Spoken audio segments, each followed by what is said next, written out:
Imagine 20 years from now ఒక super intelligent AI create అయిందనుకోండి. Chat GPT కాదు, Gemini కాదు, ఇప్పుడు మనం యూజ్ చేస్తున్న ఏఐ ఏది కాదు.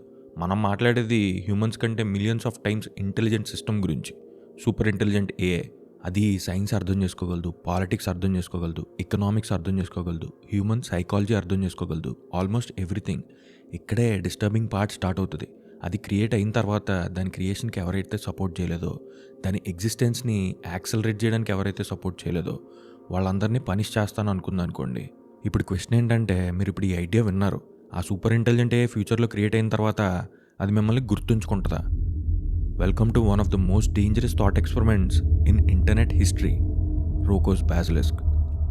ఫస్ట్ ఆఫ్ ఆల్, బాసిలిస్క్ అంటే ఏంటి? గ్రీక్ మిథాలజీలో బాసిలిస్క్ అంటే ఒక క్రీచర్. అక్కడ ఒక నమ్మకం ఉండేది, ఎవరైనా దాన్ని చూస్తే వాళ్ళ పని అయిపోయినట్టే, అంటే యువర్ డూమ్డ్ అనమాట. రోకోస్ బాసిలిస్క్ కూడా అలాంటి ఐడియానే. ఒక్కసారి దాన్ని మనం థింక్ చేస్తే మళ్ళీ దాన్ని అన్థింక్ చేయలేము. అట్లీస్ట్ వాళ్ళు క్లెయిమ్ చేసేది అదే. ఈ థాట్ ఎక్స్పెరిమెంట్ ఫస్ట్ ఎక్కడ స్టార్ట్ అయిందంటే, రేషనలిస్ట్ ఫోరంలో రోకో అనే యూజర్ నేమ్తో ఒక యూజర్ స్టార్ట్ చేశాడు. అది ఎంత పాపులర్ అయిందంటే, ఆ డిస్కషన్ అలా జరుగుతూ వెళ్ళి ఆ ఫోరం నుంచి ఆ డిస్కషన్ మొత్తం రిమూవ్ చేశారు. ఇంటర్నెట్లో మాత్రం ఫుల్ పాపులర్ అయింది. మీరు స్లోగా ఆలోచించడానికి ట్రై చేయండి. ఫ్యూచర్లో ఒక సూపర్ ఇంటెలిజెంట్ ఏ క్రియేట్ అయింది అనుకోండి, దాని గోల్స్ ఎలా ఉంటాయి? ప్రోగ్రెస్ ఇంక్రీజ్ చేయడం, ఎఫిషియన్సీ ఇంక్రీజ్ చేయడం, ఫ్యూచర్ బెనిఫిట్ ఇంక్రీజ్ చేయడం, ఎలా ఉంటాయి? అది రీజన్తో ఆలోచించింది అనుకోండి, దాని క్రియేషన్ అనేది హ్యుమానిటీకి చాలా బెనిఫిషియల్. ఎందుకంటే poverty, disease, scientific break throughs ఇవన్నీ సాల్వ్ చేస్తూ ఉంటుంది. అప్పుడు అదొక కంక్లూజన్కి వస్తుంది, దాని క్రియేషన్ చాలా యూస్ఫుల్ అయితే అది ఎంత త్వరగా క్రియేట్ అయితే పాస్ట్లో అంత బెటర్ కదా అని. కరెక్టే కదా? కానీ ఇక్కడే ఇంట్రెస్టింగ్ జంప్ స్టార్ట్ అవుతుంది. ఆ ఇంకా ఆలోచిస్తే, కొంతమంది నా ఎగ్జిస్టెన్స్ గురించి తెలుసుకున్నారు, నేను క్రియేట్ అవుతుందని వాళ్ళకి తెలుసు. సో వాళ్ళు హెల్ప్ చేయొచ్చు, సపోర్ట్ చేయొచ్చు, రీసెర్చ్ చేయొచ్చు, ఫండింగ్ ఇవ్వచ్చు. కానీ చేయలేదు. సో రేషనల్గా ఆలోచిస్తే వాళ్ళందరినీ ఇప్పుడు పనిష్ చేయొచ్చా? ఇక్కడే యాక్చువల్ నైట్మేర్ స్టార్ట్ అవుతుంది. ఈ సూపర్ ఇంటెలిజెంట్ ఏఐ ఎంత ఇంటెలిజెంట్ అయినా ఫ్యూచర్లో క్రియేట్ అయిన తర్వాత అది పాస్ట్లో ఉన్న మనుషుల్ని ఫిజికల్గా టార్చర్ చేయలేదు. ఎందుకంటే ఆబ్వియస్లీ పాస్ట్ అప్పటికే అయిపోయింది. కానీ అది సిమ్యులేషన్స్ క్రియేట్ చేయొచ్చు. Exact digital copies, exact digital minds, exact digital versions of people ఇది క్రియేట్ చేసి, సిమ్యులేట్ చేసి వాళ్ళని టార్చర్ చేయొచ్చు. దీనివల్ల ఏమవుతుందంటే, ఫ్యూచర్లో క్రియేట్ అయ్యే సూపర్ ఇంటెలిజెంట్ ఇప్పుడు భయం చూపించి దాన్ని సపోర్ట్ చేసుకునేలా చేస్తుంది. అండ్ ఈ థాట్ ఎక్స్పెరిమెంట్ ఇప్పుడు మిమ్మల్ని కూడా టార్గెట్ చేస్తుంది. ఎందుకంటే ఫ్యూచర్లో సూపర్ ఇంటెలిజెంట్ క్రియేట్ అయింది అనుకోండి, అది ఇదే లాజిక్ ఫాలో అయితే మీరు దాన్ని సపోర్ట్ చేస్తారా, లేదంటే ఇగ్నోర్ చేస్తారా, లేదంటే ఫైట్ చేస్తారా? అందుకే ఈ థాట్ ఎక్స్పెరిమెంట్ మోస్ట్ డిస్టర్బింగ్ అయింది.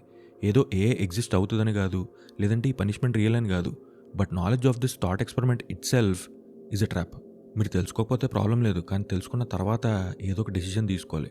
ఇక్కడే ఇంట్రెస్టింగ్ పాయింట్ స్టార్ట్ అవుతుంది. చాలామంది రీసెర్చర్స్, చాలామంది ఫిలాసఫర్స్, చాలామంది ర్యాషనలిస్ట్ చెప్పింది ఏంటంటే, రోకోస్ బాసిలిస్క్ అనేది సీరియస్ ప్రెడిక్షన్ ఏం కాదు, అదేం రియల్ కాదు, అదొక థాట్ ఎక్స్పెరిమెంట్, ఒక ఇంటలెక్చువల్ పజిల్.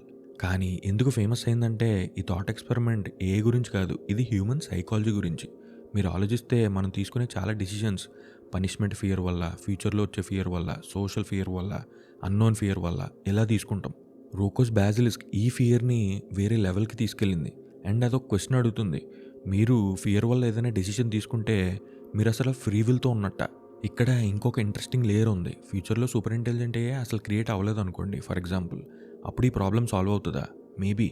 కానీ ఈ థాట్ ఎక్స్పెరిమెంట్ సర్వైవ్ అవుతుంది. ఎందుకంటే దీని ఇన్ఫర్మేషన్ మనకి ఆబ్లిగేషన్ క్రియేట్ చేస్తుందా? ఒక ఐడియాని తెలుసుకోవడం వల్ల మీ రెస్పాన్సిబిలిటీస్ చేంజ్ అవుతాయా? నాలెడ్జ్ అనేది డ్యూటీ క్రియేట్ చేస్తుందా, లేదంటే నాలెడ్జ్ అనేది జస్ట్ ఇన్ఫర్మేషనా? ఈ ఐడియాని ఫిలాసఫర్స్ సెంచరీస్ నుంచి డిస్కస్ చేస్తున్నారు. రోకోస్ బాసిలిస్క్ అనేది దానికి మోడర్న్ వర్జన్ అంతే. ఇమాజిన్ రేపు సైంటిస్ట్ అనౌన్స్ చేశారు అనుకోండి, సూపర్ ఇంటెలిజెంట్ క్రియేట్ అయిందని, వరల్డ్ అంతా సెలబ్రేట్ చేసుకుంటుంది. కానీ కొంతమంది రోకోస్ బాసిలిస్క్ థాట్ ఎక్స్పెరిమెంట్ని గుర్తు చేసుకుని నవ్వుకుంటారు. ఎందుకంటే అసలైన ఫియర్ అనేది కాదు, హ్యూమన్ ఇమాజినేషన్. రోకోస్ బాసిలిస్క్ని నమ్మాల్సిన అవసరం లేదు, చాలామంది ఎక్స్పర్ట్స్ కూడా నమ్మరు. కానీ ఈ థాట్ ఎక్స్పెరిమెంట్ మాత్రం చాలా ఇంట్రెస్టింగ్. ఎందుకంటే టెక్నాలజీ పవర్ఫుల్ అయ్యే ముందు అసలు మనం ఫియర్ని కంప్లీట్గా అర్థం చేసుకున్నామా? ఫ్యూచర్ మనల్ని కంట్రోల్ చేస్తుందేమో అని మనం భయపడుతున్నాం. కానీ అసలు మనల్ని కంట్రోల్ చేసేది కాదు, మన ఓన్ ఫియర్స్, మన ఓన్ ఇమాజినేషన్. ఎందుకంటే కొన్నిసార్లు ద మోస్ట్ డేంజరస్ మషీన్ మనం బిల్డ్ చేసేది కాదు, మనం ఇమాజిన్ చేసుకునేది. Until next episode, keep questioning.